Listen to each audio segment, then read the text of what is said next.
Hello, folks, and welcome back to the podcast. I'm your host, Joe Twin Love. Today, for sports overview topics, it's going to be mostly about news. We are at the end of February. Should be, the final edition of sorts overview topics based on February, gearing into March Madness, the whole shtick. And just as far as sports is concerned, as we are in that wall of post Super Bowl going into the spring with hockey, it's in its limelight with basketball post the All-Star break, etc., UFL is going to start in a few weeks. Some things are picking up again, spring training, etc. But today, it's mostly about news, not really a review or anything, but give our thoughts among ahead of March Madness, talk about college basketball a bit, as we have not really dived in ahead of March Madness, but give our thoughts on a few top teams going in for the next few weeks. Brian Ortega, gonna shed some light about him. Mr. T-City coming off his big win over Yair Rodriguez in Mexico from Saturday night. Give our thoughts. Well, then just give thoughts about news and stuff going forward, as far baseball, some NFL news, etc. But anyways, guys, for now, thank you all for joining me. Get tight, get situated. If you guys are new, of course, guys know how the drill works. If you guys are veterans to the channel, helps out. Subscription box there on that side of the screen. Click it, the big block there. Become a subscriber and see more of this footage and limelight to the channel. Nonetheless, thank you guys, and so I guess the first order of business would be to talk about some college basketball, because, give our thoughts on some of the top teams going forward as we gear towards the big tournament, in which people will bet, and we know a lot of people will lose money, but that's joy in March Madness. Hence the madness. Upsets are made, upsets are not, and So I guess we gotta first talk about Houston. Limelight is Houston. It's fair to say them and Houston, Purdue, and UConn, safe to say, have been the top three teams so far this season. And, really pick up how we expect. UConn, the defending champions, March Madness champions, NCAA champions from last season. They did have a hiccup the other day in a conference matchup against Creighton, which Creighton, they've done a status quo of a job as well. Very good of itself. Let's look at the records as of now, not to mess anything up.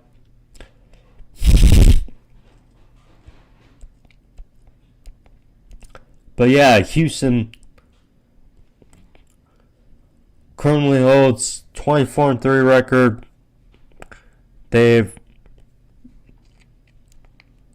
Houston, Purdue, and UConn have all not lost at home so far this season. Yeah, Purdue, Zach Edey being back for another season. We know is arguably the top player in basketball currently, college basketball. But yeah, it's been a heck of a job for Purdue thus far this season. Well, it's one of those funny things, Purdue and UConn are both 25-3. But because I'm looking at the AP poll right now. Nonetheless, some very good jobs. Houston, I gotta say, were in a dogfight with Baylor the other day. And Baylor, in theory, should have won that matchup, which was shaking up the top 10, certainly. As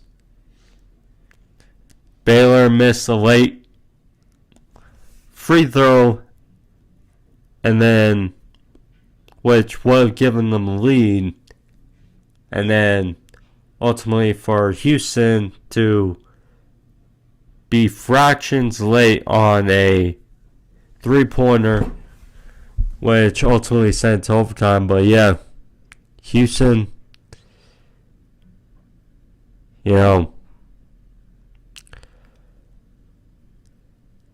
being a Lobo, I gotta say it's been a wonder of a season. Could they make it? Perhaps. But you never know with University of New Mexico but San Diego State, who were the runner-ups last year,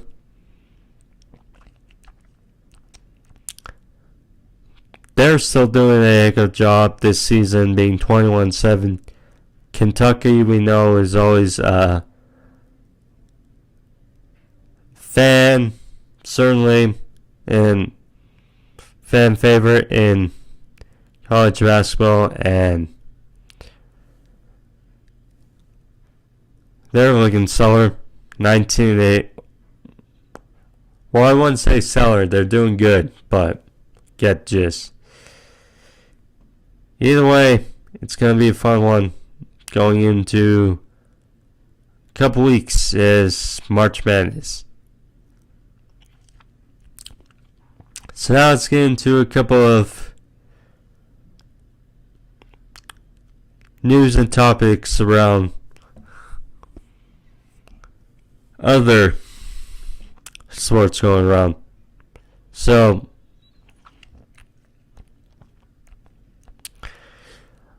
very good moments, depending on, again, how you feel about them. But, gotta talk about Araiza, who was given the nickname of the punt god, who was selected late in the 2022 draft by the Buffalo Bills.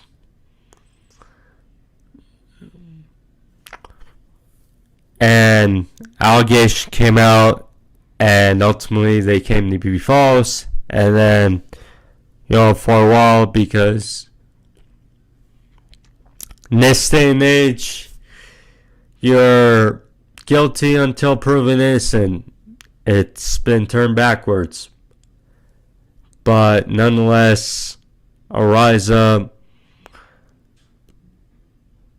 It's a mixed bag because he's signed with Chiefs, but hey, he gets another opportunity. I know he was, I think, working out with the Jets a couple of months ago, but nonetheless, kudos for him. Signed with the team again. Obviously, if you're a Bills fan, you're like, yeah, anyone but the Chiefs. But yeah, great, and hope for the success for him.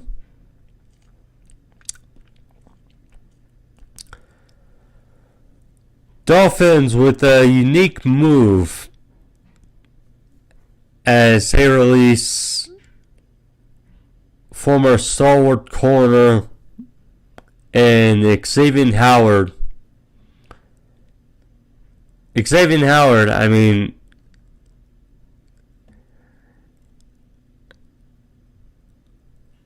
is definitely a bit of a surprise, but you know, with the cap hit and everything,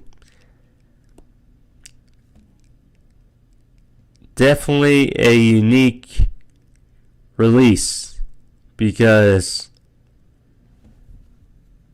just a couple years ago he was one of the best corners in the league and led the league in picks, and there was that issue about his contract not getting paid as much as he thought, but either way, he's had a bit of some odd years the last couple of years, and now 30 with his contract. Guess his rights for Miami to release him. I'm sure someone's going to pick him up, eventually for the right price.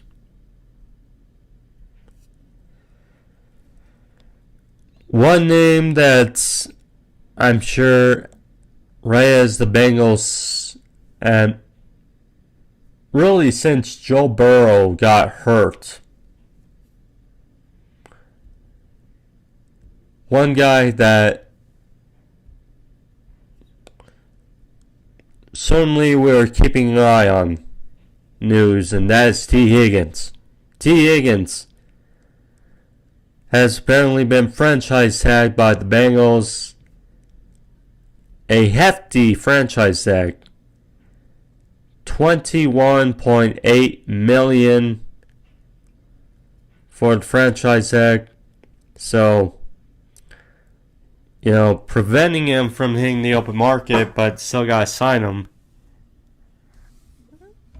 See, that's the now they're in a weird place on offense because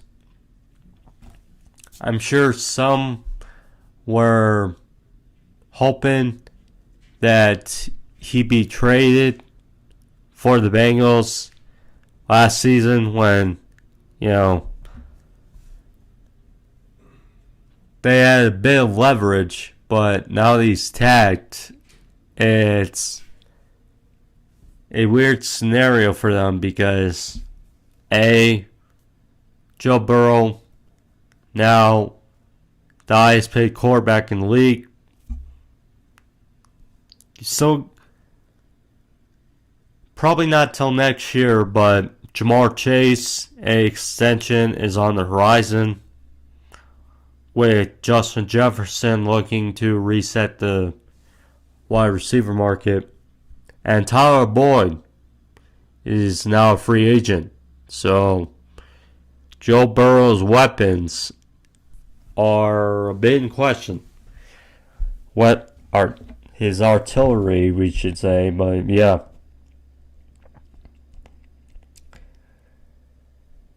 It's one of those weird placements for tag because I know players hate the tag, or at least we know players hate the tag, but if there's one good sign of the tag is that it prevents players from hitting the open market And yeah. UCLA has hired Eric Bieniemy as their offense coordinator. I'm sure some were open, so he would be a head coach. Not the case. Not the case, as he is now signed with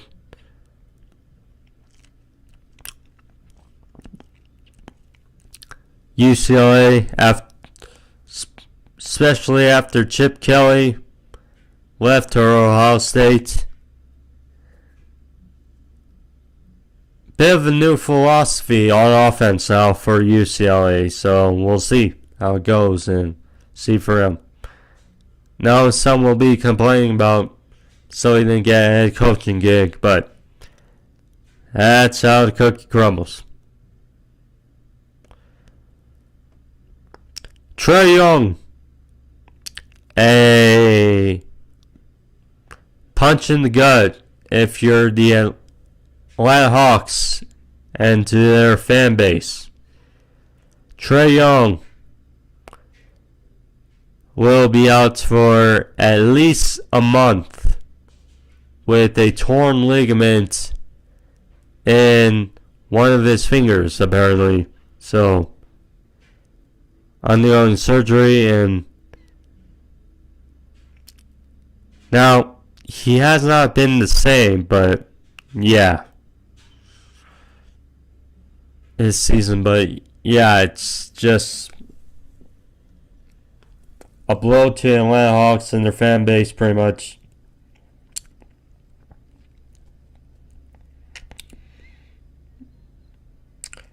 Cubs re-signed Cody Bellinger. Dodgers re-signed Kiki Hernandez. A unique move, I'd say, as well for St. Louis Cardinals. Signed Brandon Crawford, who spent a number of years with the San Francisco Giants, was a big proportion in them making the semifinals or making the playoffs a couple years ago, and I think many thought they could make the World Series, but that was not the case, as he finished fourth in MVP, and nonetheless he has not been the same the last two seasons,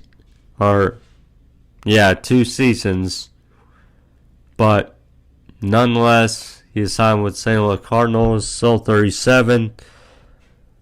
I'm sure he can provide some good veteran leadership and still a good relief piece on offense or batting game to once again spark St. Louis Cardinals.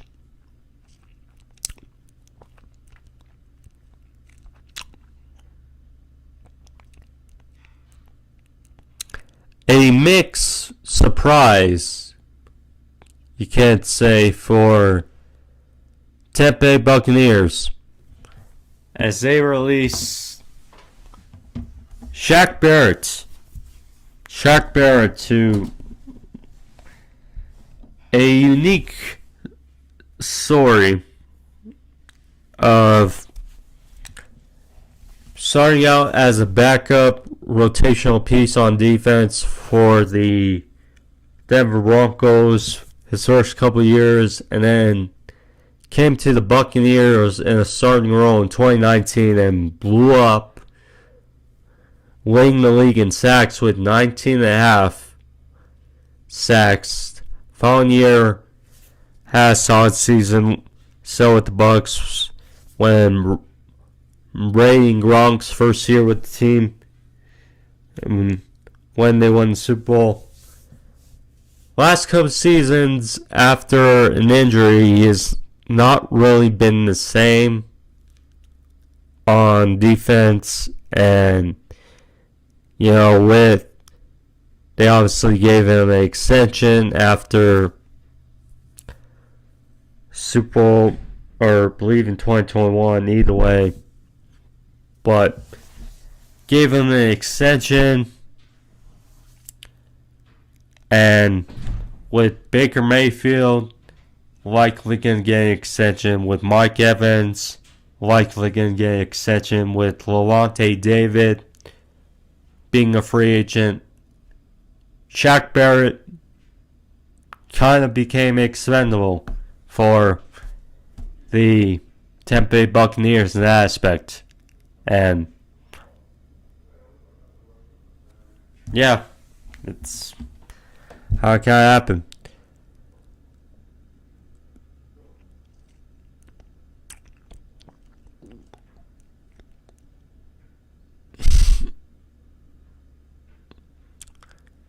Bit of a surprise though for the surprise, not surprise, with the Jets and Laken Tomlinson, him being released by Jets after starting every game for them at guard last season. But it is what it is. It is what it is.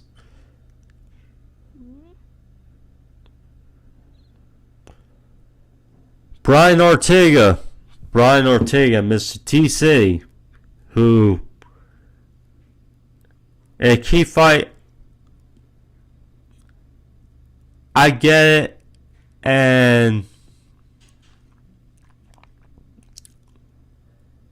see, it's tough, but because I get it, and then not really.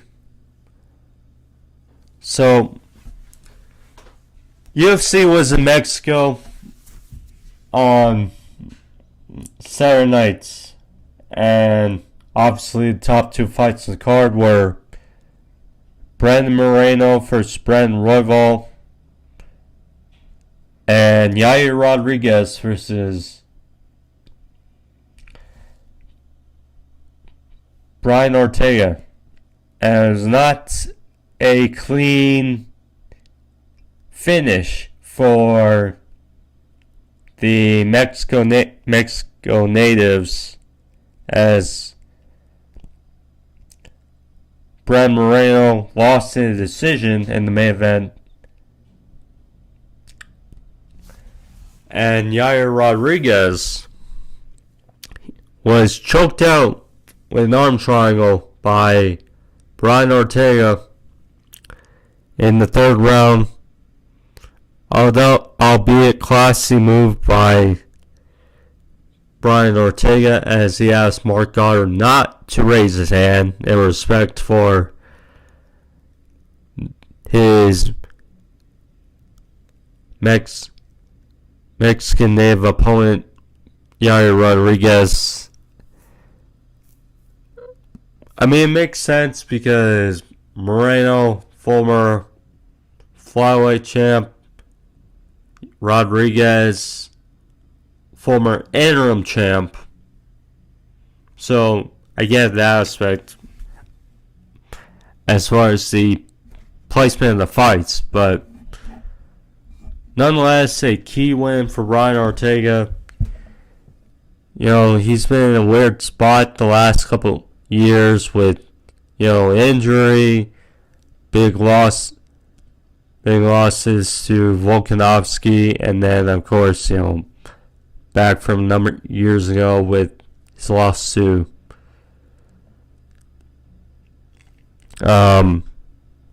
Max Holloway. I was blanking there, but yeah, unique for. And let's see really quick, where does that put thing for the featherweight rankings, and because now we got a new champion, Ilya Topuria. So way it stands with top 5. Okay, so pretty much Brian Ortega and Yair Rodriguez, they swap spots. Now Brian's number 3. Yair's the 4. Mavzar Evolov, who has been a unique unique surge he has had in the undefeated 18-0. He's number 5. Hawley's number 2, and now the former champion is at number 1. So, unique placement of the UFC featherweight rankings, I would say. As far as this weekend, though, we do have, go back. We do have 3 fights this weekend, as we got Saturday, Araiza Rosenstrike versus Shamil Ghaziyev. 12-0 Ghaziyev. Interesting note, as Mike Goldberg would say, their statistics, or whatever you want to say, virtually identical. But as far as Shamil, he's 12-0, undefeated. Gotta try to look up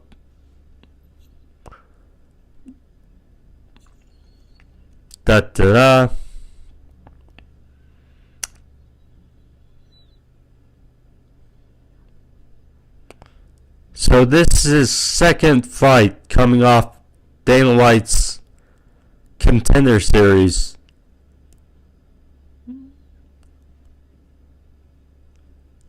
Last fight only took him a minute in the second round to knock out his opponent, and Martin Buday. So we'll see how he fares against step up in competition Rosenstrike, who is had a weird run in the UFC. His last fight he got finished by Almeida, Jailton Almeida, but see if he can rebound. Certainly see. Anyways, guys, I want to do a little podcast for you there, or side there, but yeah, nonetheless, hope you guys enjoyed, though. As we gear towards it, last episode of February, gearing into March, things really gonna pick up. Combine, interesting. Thursday, Friday, Saturday, Sunday, we got the combine. So, kick towards that, as we're going to be watching for Indianapolis, see how it goes. We know Jane Daniels, Caleb Williams will not participate in drills as far as the combine is concerned, or will not throw at least. So, but still a bunch of unique prospects to look at for the draft. Just as far as quarterbacks, Bo Nix, J.J. McCarthy, Spencer Rattler, Michael Penix. A number of guys you got here towards, as well as,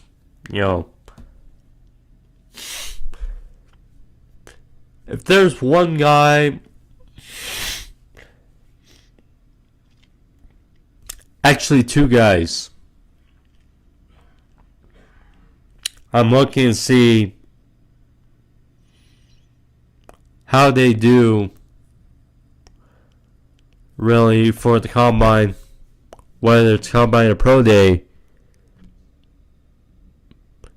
Jared Verse from Florida State, who is presumed number 1 or number 2 pass rusher in the country, defender in the country, and Jerry Rice's son, Brendan. See how he does, but yeah. Look forward to Thursday, Friday, and Saturday, and Sunday. Look towards Combine. So yeah, keep open to that, guys. But be safe for now, and yeah, like, subscribe, thumbs up, help out the video. Thank you guys all. See you guys next time. Peace. One other person I gotta talk about, though, for this part of Sports City Topics. We don't really talk about personalities enough, but gotta talk about Peter King. Peter King, he has spent over 40 years talking about and covering the NFL, pro football for good while, a good chunk. But as a guy who is enthralled and looking to be a part of, say, media, journalism, radio news, etc., one of the guys that I've certainly enjoyed hearing news from, he has mixed opinions about him, but yeah, Peter King called it a career, basically, or retired the other day. Whether it's Peter King column, him at NBC, his appearance or his knowledge certainly won't be missed as far as the NFL world is concerned. Seeing many unique interviews he has had, especially as of late, last number of years, with, say, Josh Allen, Trevor Lawrence, etc. Him and his take on the Mel Kiper incident from draft a number of years ago. Just take on a lot of things. And, interviews sometimes with Brady. Yeah. Certainly won't be missed in the pro football NFL communities. Peter King, hell of a job. Yeah. Hope for him the best in retirement. And yeah, thank you to Peter King.